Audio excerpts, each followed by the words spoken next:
Recorded live from the secret underground lair of Crimson Cowl Comics and Collectibles, this is the Crimson Cowl Comic Club Podcast.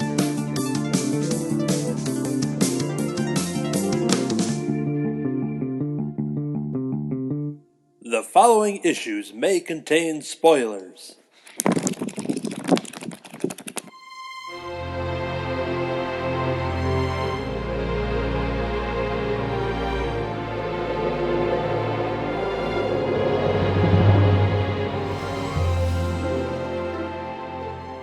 Kneel before me, creatures. Surrender unto me, and you shall live to see the new dawn of this world. Also, we've got frogs. I'm Anthony. I'm Damon. I'm Kirby. Welcome to a very special Crimson Cowl Comic Club book club. This series is going to be for Hellboy, and we're going to call it the BPRD, which stands for the Bureau for Paranormal Reading and Discussion. So what we are going to do here is we're going to dive through the main Hellboy stories. We were inspired when Damon and I each had these deluxe library editions here.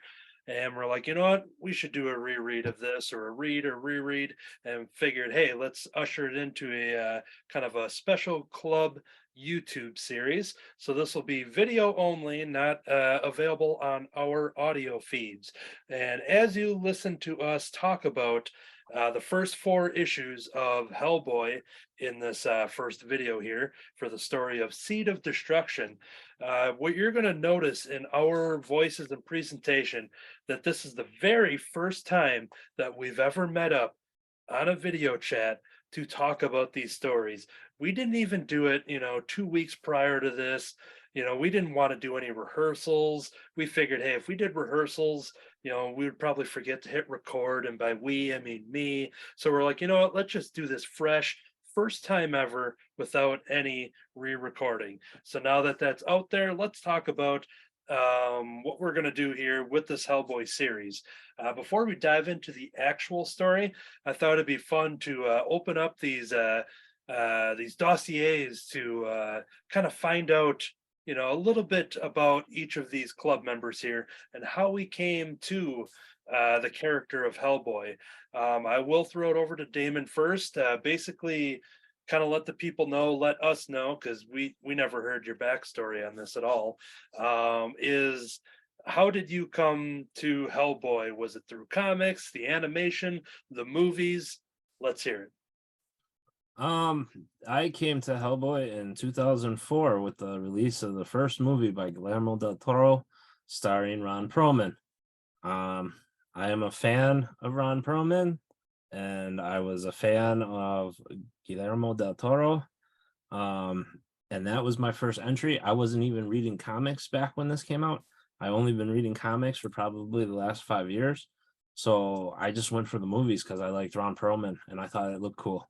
And I liked the first movie, I liked the second, and I even liked the remake from a couple years ago that I know a lot of fans had issues with because it wasn't the third Del Toro movie with Ron Perlman, but I still liked it. It was directed by Neil Marshall, who has made 2 of my favorite horror movies. My favorite werewolf movie of all time has got to be his Dog Soldiers. I just like that movie, and I thought The Descent was really good, original, and for a while there, I told people that's probably one of the scariest movies I'd seen for a while at the time. So I enjoyed the remake with David Harbour. I was hoping that maybe they'd make a sequel for that one, but it sounds like they're rebooting the whole thing. So that was my first introduction and my only introduction to Hellboy until we decided to do this little project and read all the source material. So I thought this would be a great excuse to dive in and give it a whirl and see where Hellboy started from and how those movies came to be. Yeah, you love to see it when it comes to watching a movie or TV show first that's based off of a comic book. A lot of times you don't get, a lot of people going back and being like, I got to get the source material. And I'm always excited, even if it's something I've never seen. before, even if it's a major superhero movie of a character. I'm always just going back and be like, all right, cool. Now I got some context. I got some voices in my head. Let's go find some comics. So yeah, that's awesome.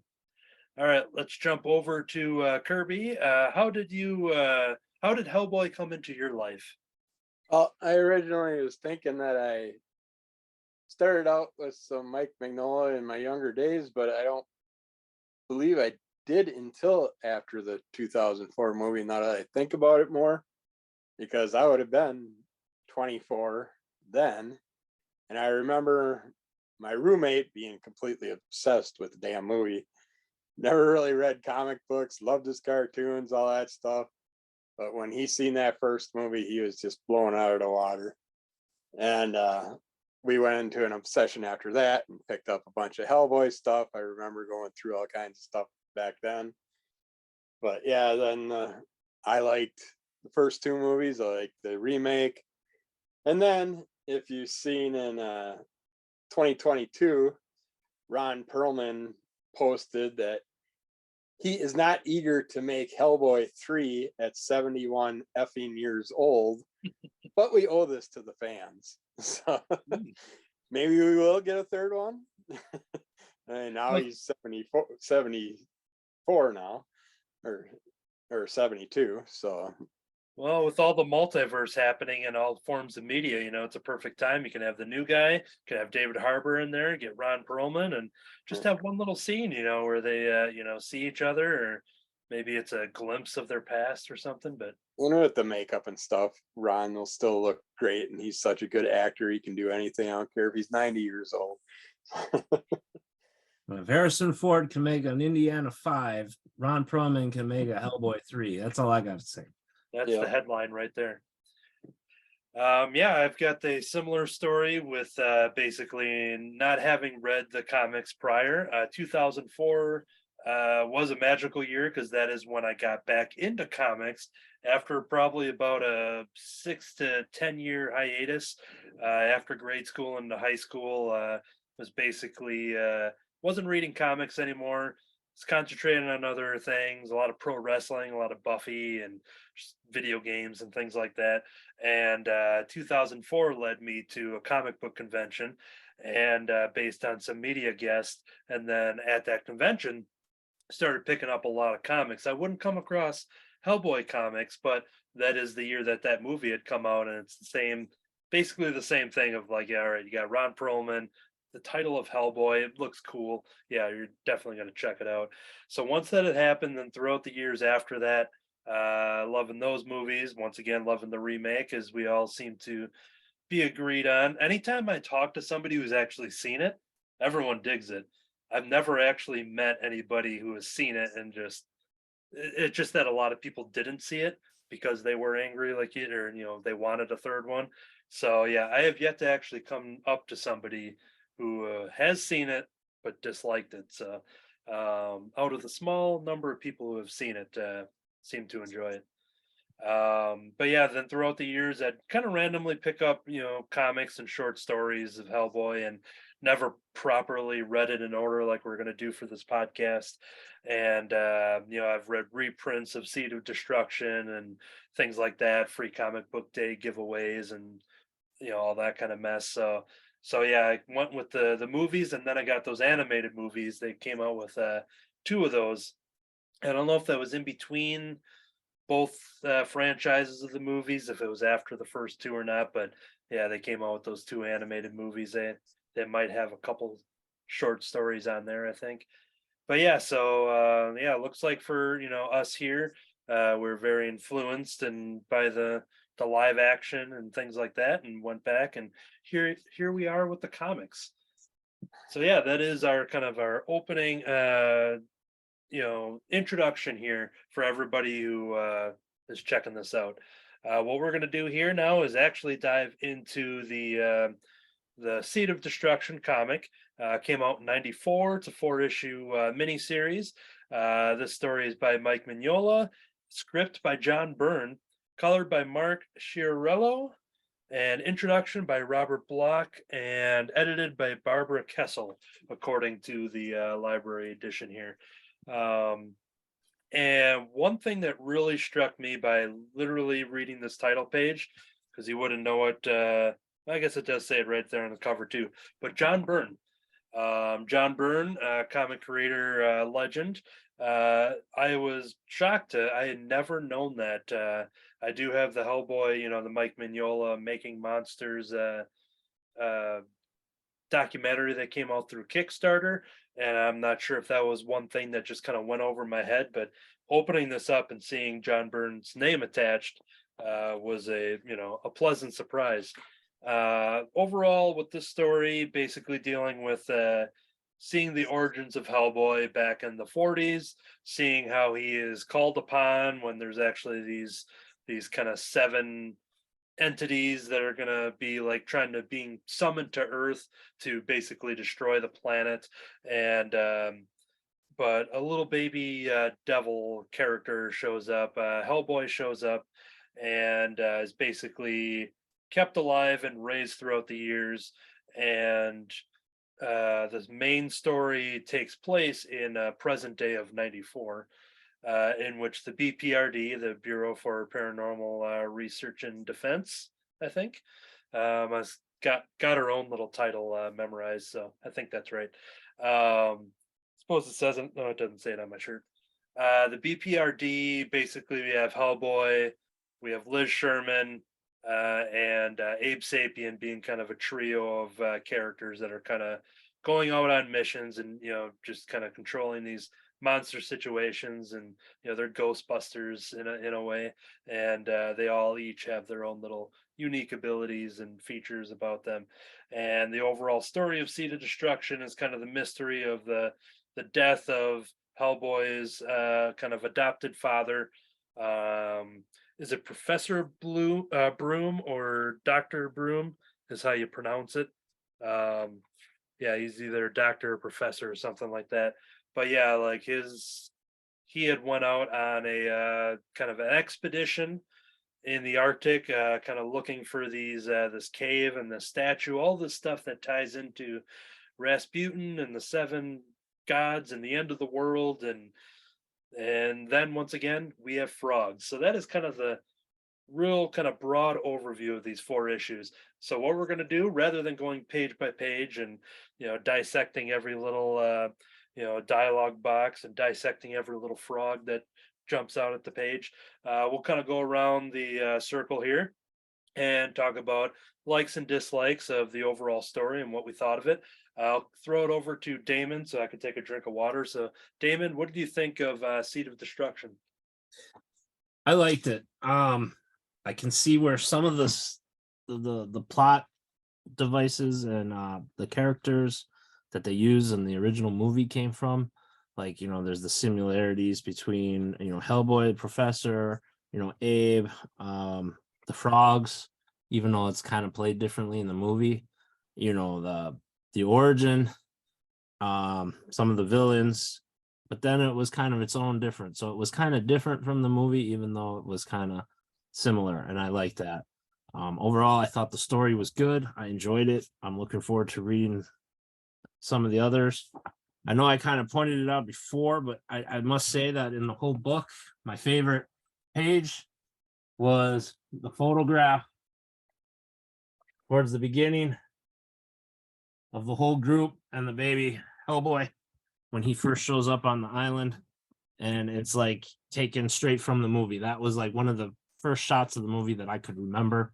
It's been a while since I've seen it, and so I thought that was kind of cool that they tried to throw that into the movie, and it's taken right from one of the first pages of the first Hellboy story.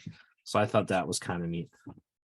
Overall, I thought it was interesting. It was a fast read. The art is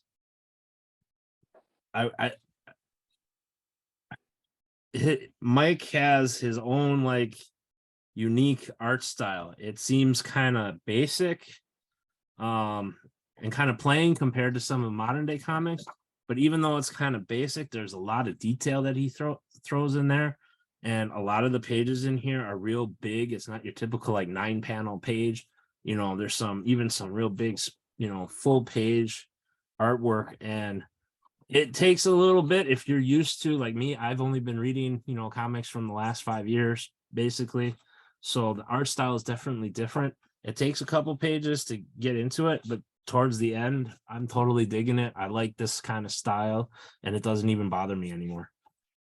And so I would definitely say if you're a fan of the movies, just pick up the first trade and just check it out. And you'll know within these 4 issues if you're hooked or not. For me, it pulled me in. And I know that the next story arc has nothing to do with the second movie. So, I mean, there's so much in this universe that we're going to be reading that hasn't been put on film. So it'll be interesting to sit back and enjoy the ride. Yeah, and kind of I liked what you're talking about with like the panel design and like his art style.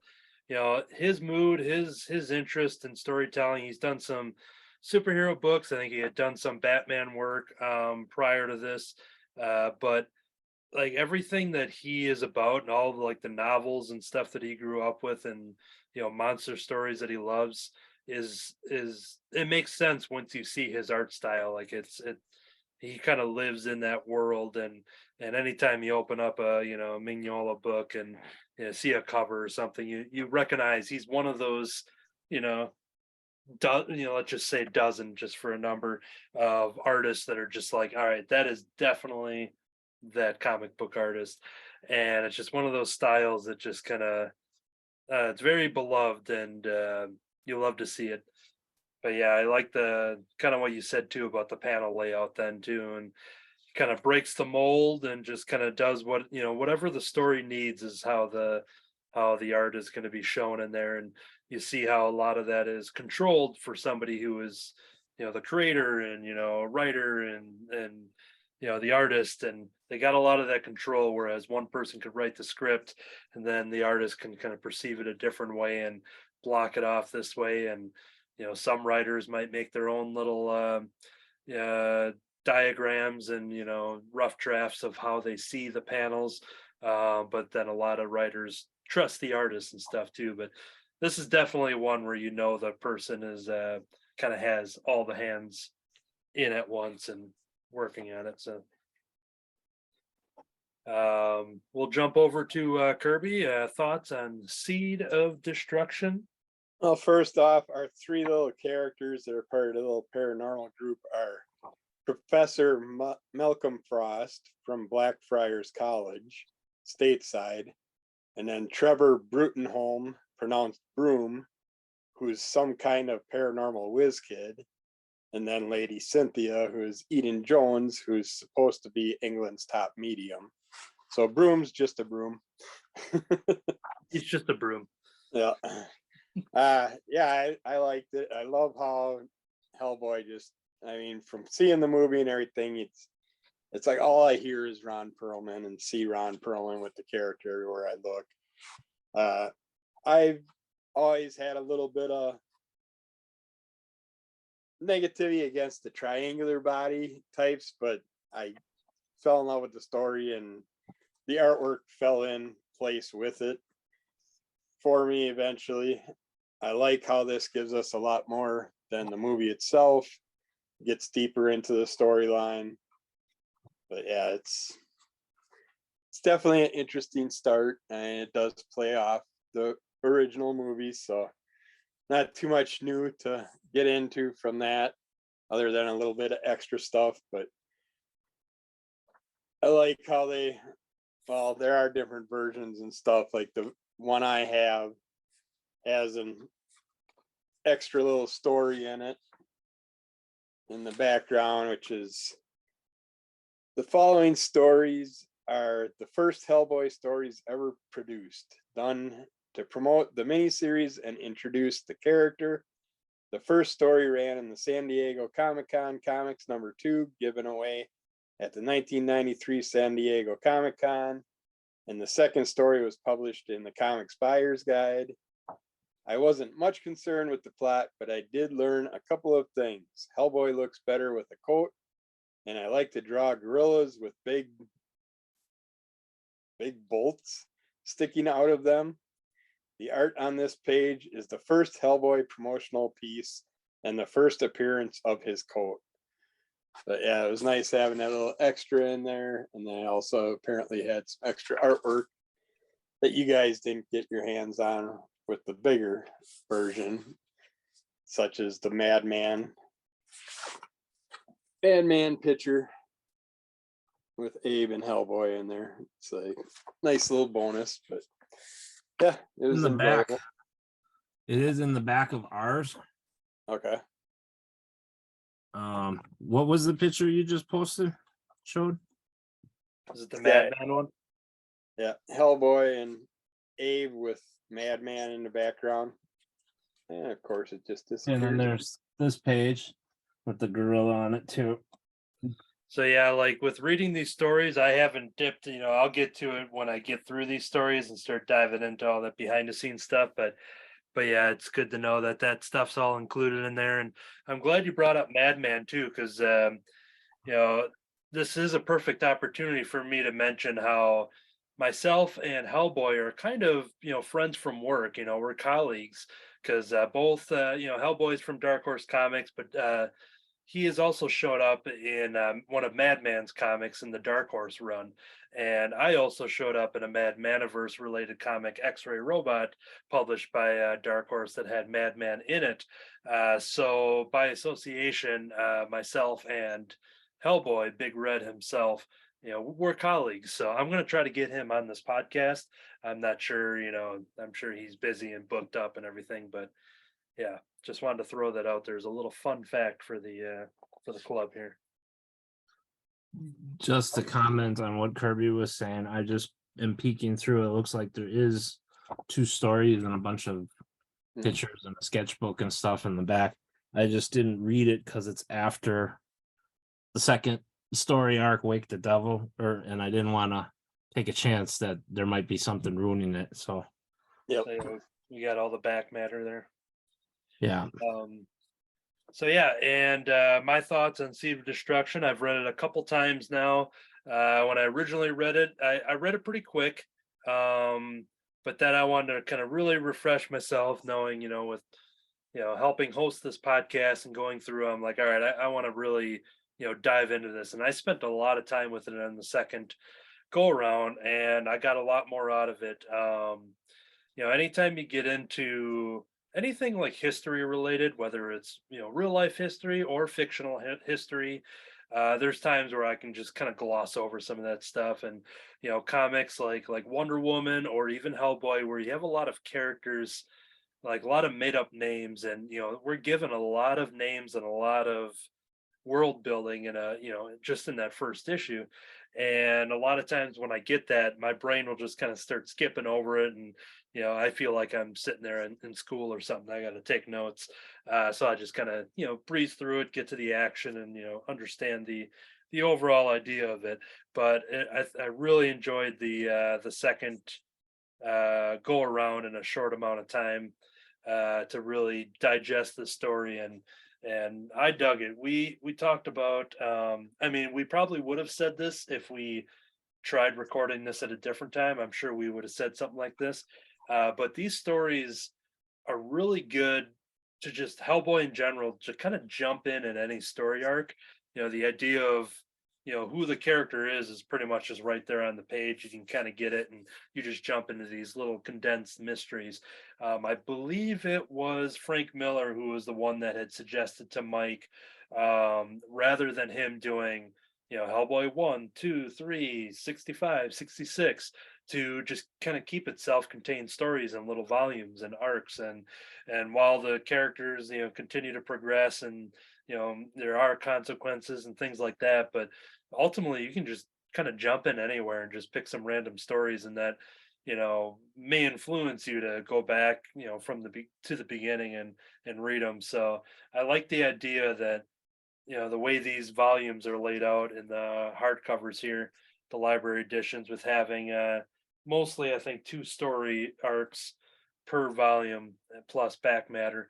But yeah, I just like the idea that you can just kind of, you're flipping through a channel, you can just check like a random mystery and jump right into it. But yeah, just the lore of the characters, I really dig it. My favorite thing out of this is the introduction of Abe Sapien. This will lead into us kind of talking about if we have a favorite character in the Hellboy universe, whether it comes from this story or just any of the stories or the movies that we've seen.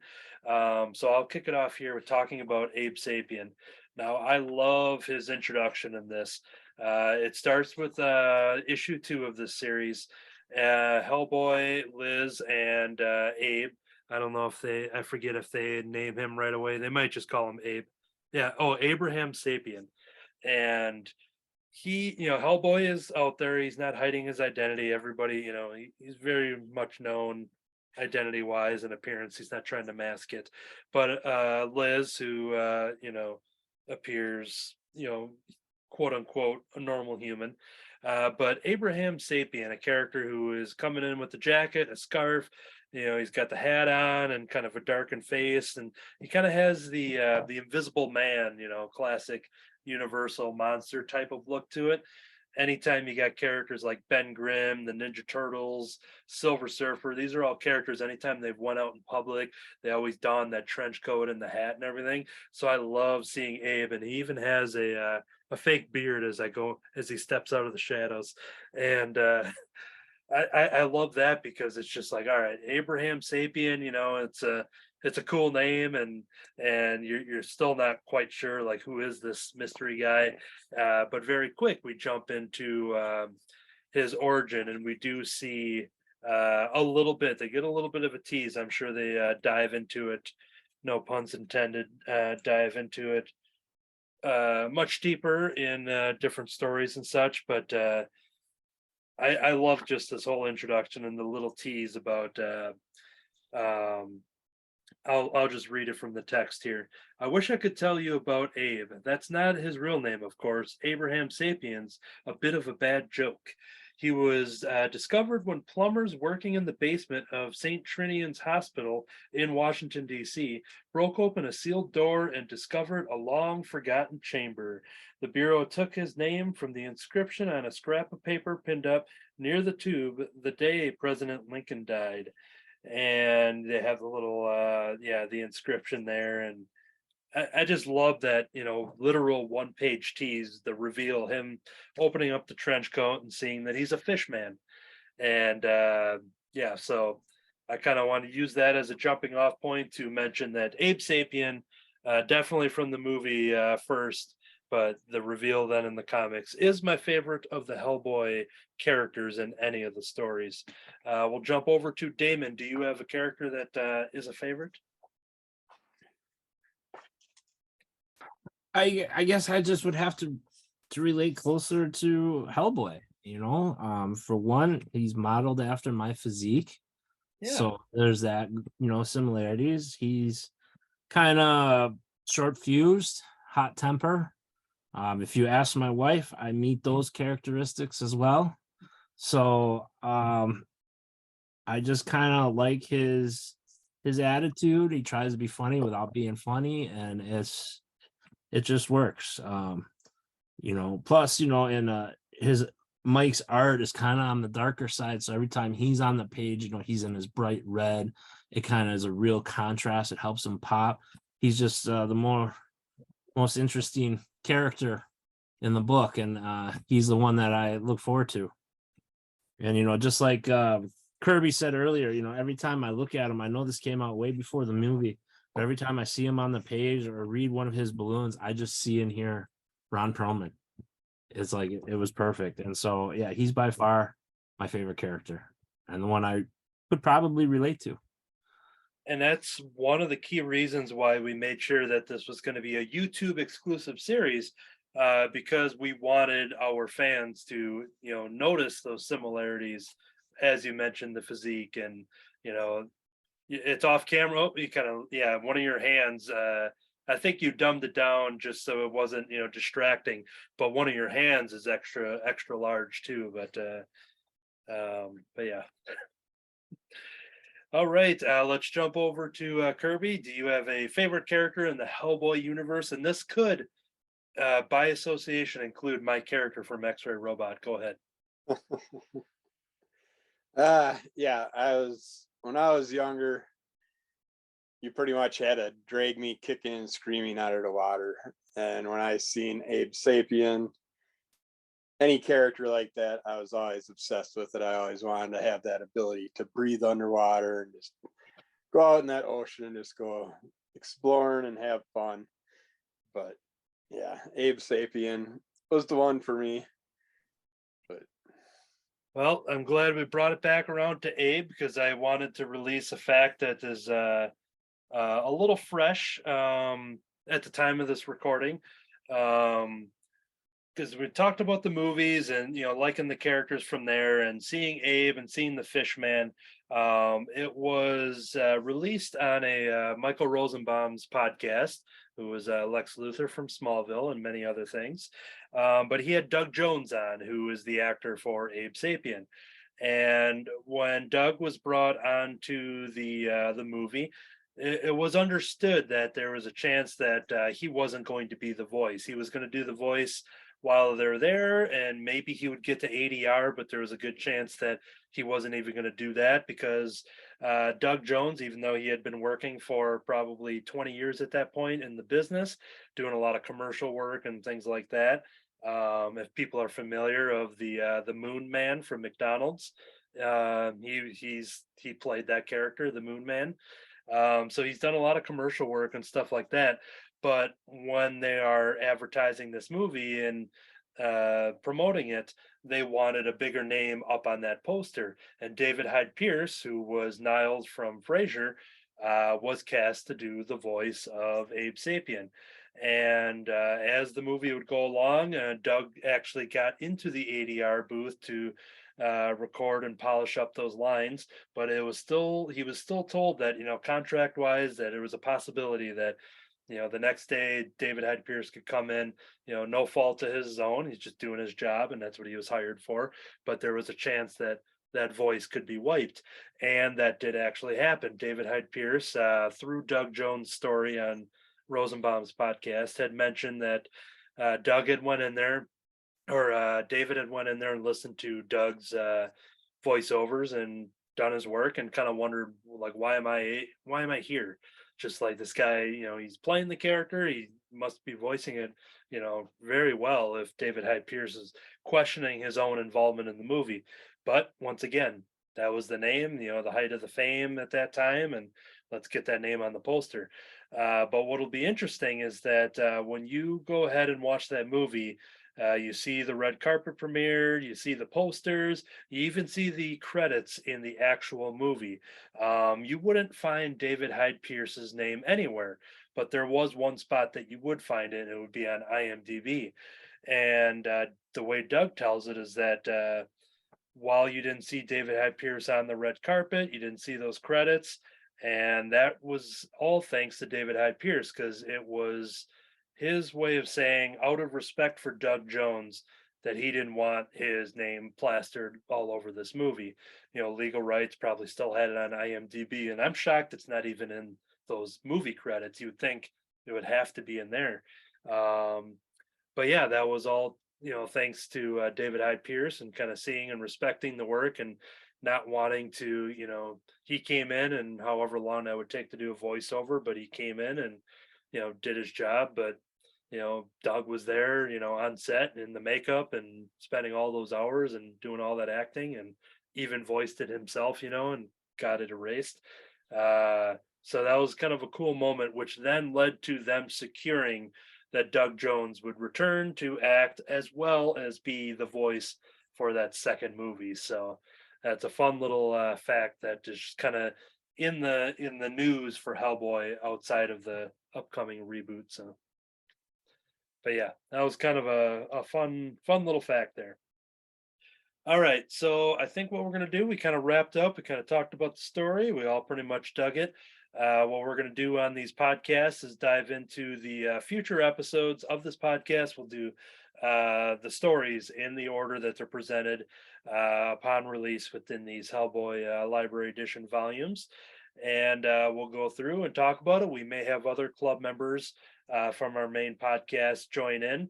If they are a fan of it, we're going to be posting it and try to record, every 2 weeks or so, and try to do at least 2 a month to cover these volumes and do them as a YouTube series. Is there any closing thoughts to the Seed of Destruction? Anything that we maybe left out or should comment on? Feel free to jump in if anyone had any thoughts at all. And we'll go ahead and Good. all right. And then we will go ahead and kind of close the book on this volume. I'm excited to dive into these. There's going to be a couple of these stories that I will have in single issues eventually, but I've never done this proper read from the beginning, and it seems like we're all kind of on that same page. So it'll be a good way to go through that. The one thing I did want to bring, because we talked a lot about Mike's artwork and his design and just how he is as an artist. And one thing that had come out during the COVID lockdowns and the quarantines, Mike Mignola spent his time doing these daily sketches and doing things that he basically wouldn't find the time to do normally. And what he ended up doing is that these original sketches were specific to be put up on auction, and all of the money and the proceeds would go towards a very awesome organization, which is the Money for Jose and Andres World Central Kitchen. And yeah, so that's an awesome organization. So he did all of these sketches, and then they put them out into a hardcover, the Quarantine Sketchbook Collection, which these proceeds also went towards that as well. And while these original sketches would be pretty high price, pretty rich for a lot of people's blood, but it was cool to see them every day.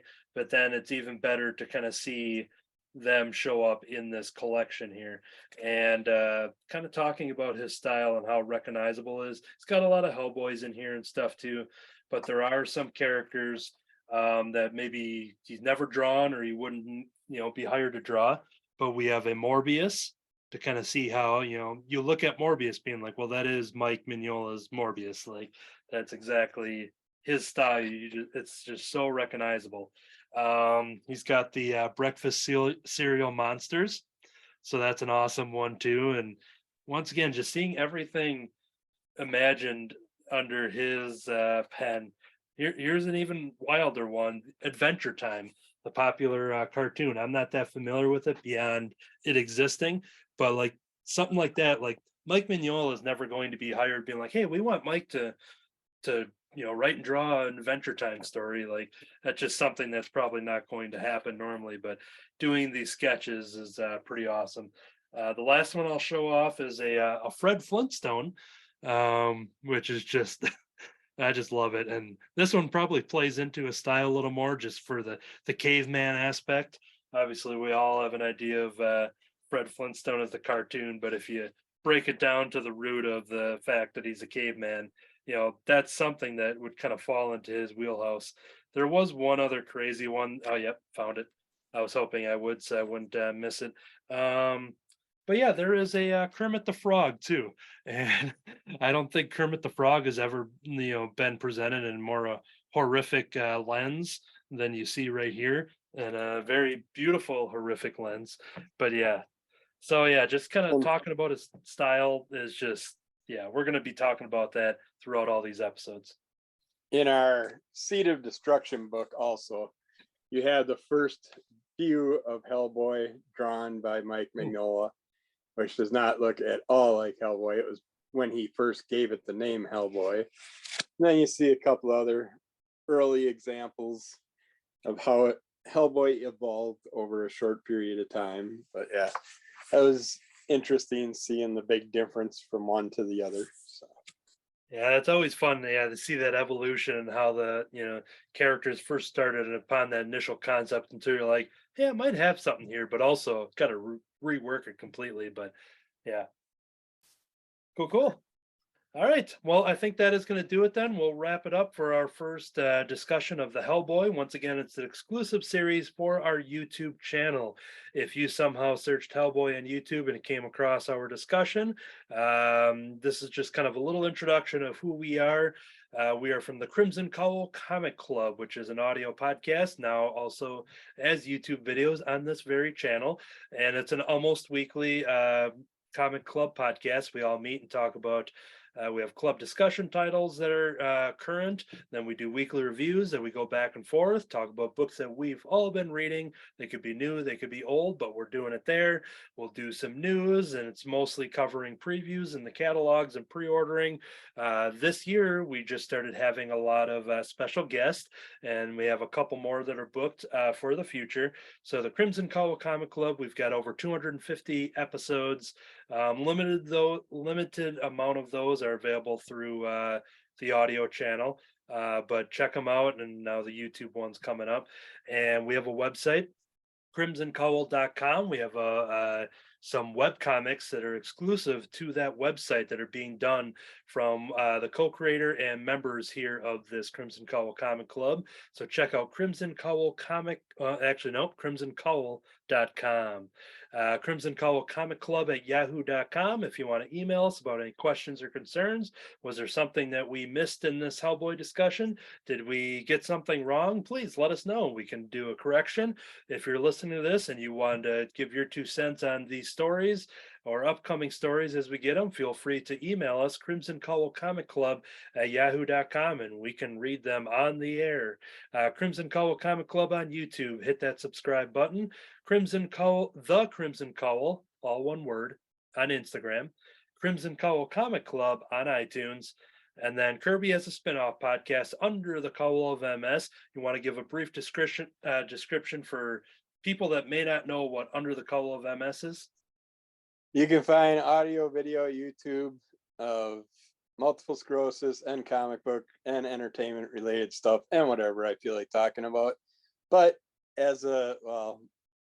when we recorded this, the day that we recorded this, there just so happens to be a person from hell that just decided to pop up and do some comic book reviews. So we got another new character that popped into our YouTube. So check out our videos. They're goofy as heck, but what the heck? I got nothing else to do.